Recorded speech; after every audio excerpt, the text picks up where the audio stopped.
Before he murdered two New York City cops, the assassin warned that he would do it on Instagram, but nobody knew until it was too late. Well, now some critics say social media companies have a duty to police their user content so it doesn't happen again. Do they or don't they? Hi, everybody. I'm David Assen. Welcome to Forbes on Fox. Let's go in focus to find out with Steve Forbes, Rich Karlgaard, Sabrina Schaefer, along with Carrie Sheffield and John Tamny. Sabrina, what do you think about this?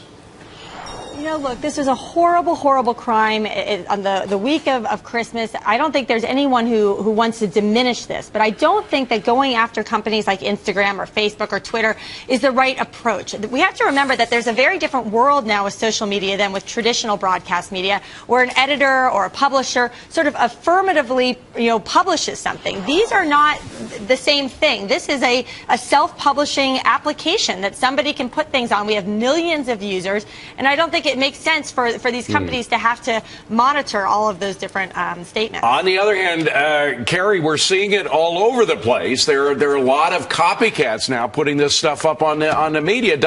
It's so obvious in some cases. Shouldn't Instagram or Facebook or whomever monitor their things more closely? I think they should. I think they bear responsibility. I mean, this guy posted hashtag shoot the police. He posted pictures of a hot gun and bloodstained pants.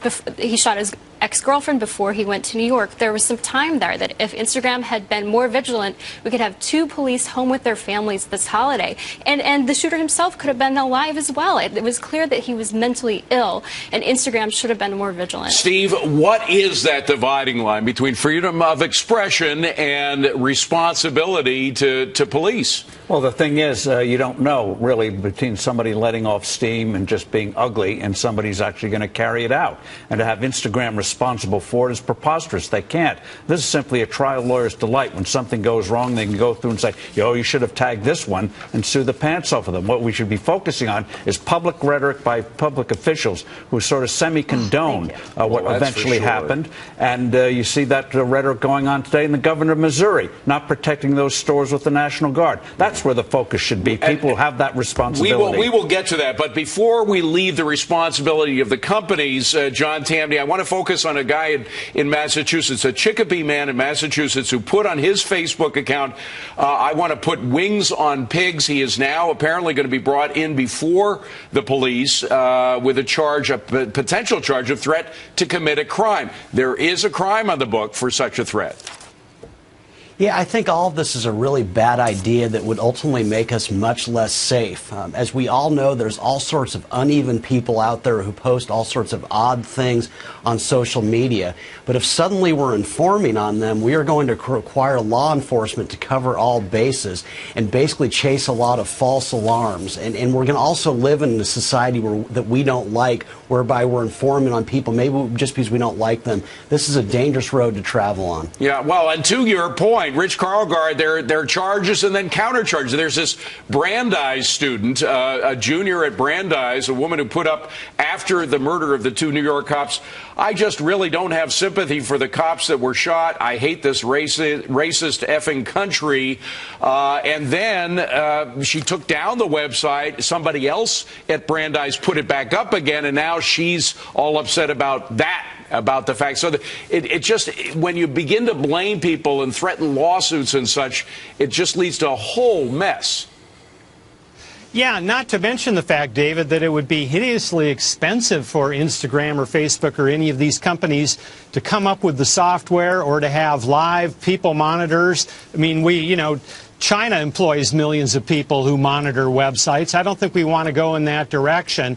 And it's a very, very slippery slope. Imagine, a referee makes a bad call in a football game. 20,000 people want to kill the umpire or the referee, and maybe one really does because they lost a lot of money betting on the game. It's impossible to sort these things out. In retrospect, of course, you can, but in real time, you can't. Well, in real time, Sabrina, we are still seeing real protests. We had one this week in Manhattan that was interfering with shopping.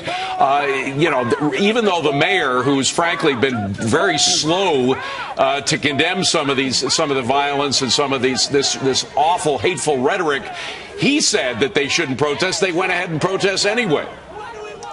Yeah, and I think this is exactly to Steve's point, which is that the real story here is that we have a president and others in this administration, we have members of the media, and we have sort of community organizers who have been inciting this kind of violence, who have been encouraging the sort of demagoguery language and pitting Americans against one another and suggesting that there's reason to sort of fan the flames of fire here. I think that's the real story here. That's what's so upsetting. So much of this could be avoided if we had real leadership. Carrie, isn't that the point, that if we did have real leadership that stood up where they should stand up, we wouldn't have these nuts out there? Oh, I completely agree. I mean, Mayor de Blasio bears responsibility to some degree for stoking the flames and for not standing up for cops. I totally agree. That being said, we have laws in many states that require mental health workers to report if someone is going to be violent or they suspect someone. So I would actually compare that to this, as well as sort of the broken windows policing theory. We want the police to be on call. We want them to report if there's these sort of broken windows. I would compare that to Instagram here. John Tamny, I see you shaking your head no. Go ahead.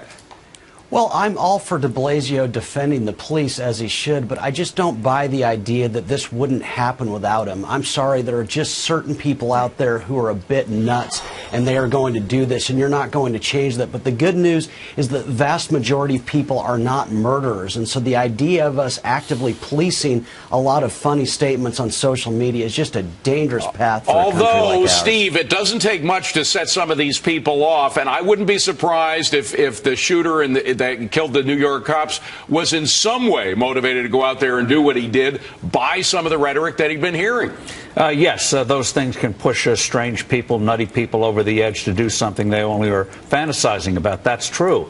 But again, that gets to public officials. That gets to the media. And public officials have a responsibility to tamp things down, not inflame them, and call people out who are doing things they shouldn't be doing in terms of inflaming things. Don't blame Instagram. Blame our public officials for not standing up for what is right. The last word from the boss.